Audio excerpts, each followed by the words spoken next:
Assalamualaikum. Nama saya Ahmad Syahdazi bin Ahmad Syah dari SK Pulau Manis. Saya nak maklami.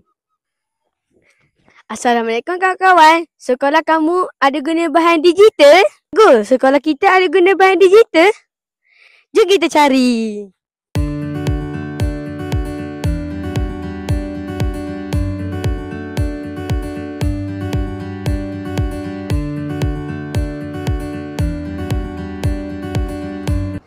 Saya menggunakan sistem AIN untuk merekodkan bacaan buku. Penggunaan Smart TV juga diterapkan semasa proses pengajaran dan pembelajaran di dalam kelas. Contohnya, penggunaan Smart TV sangat membantu guru untuk menyediakan PD-PC yang lebih menarik bagi murid tahap 1, terutamanya tahun 1.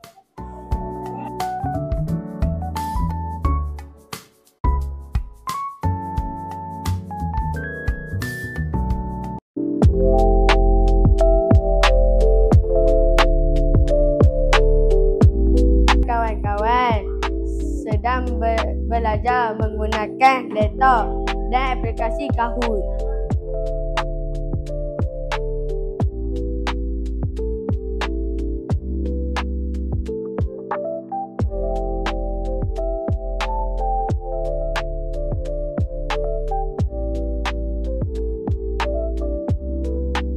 Walaupun sekolah saya merupakan sekolah yang tidak begitu lengkap seperti sekolah lain, guru-guru tidak terkecuali untuk menggunakan bahan digital dalam PD-PC. Penggunaan bahan digital semasa proses PD-PC dalam membantu guru menyediakan pengajaran yang lebih cepat dan menarik.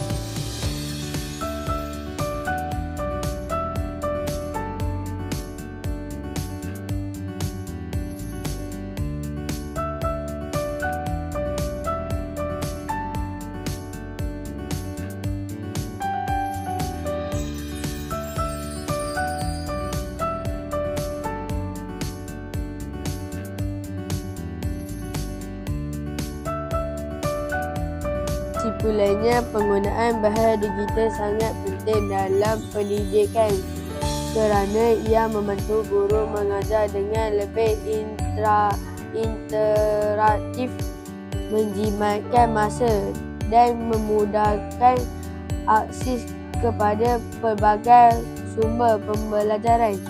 Murid pula mendapat manfaat melalui pergelaman pembelajaran yang lebih menarik, fleksibel dan berdasarkan teknologi yang meningkatkan pemahaman dan kemahiran digital mereka.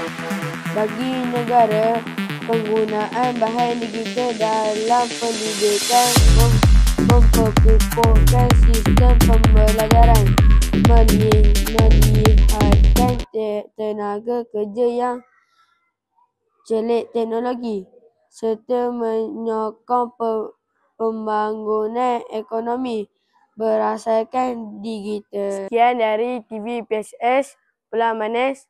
Bye. Assalamualaikum.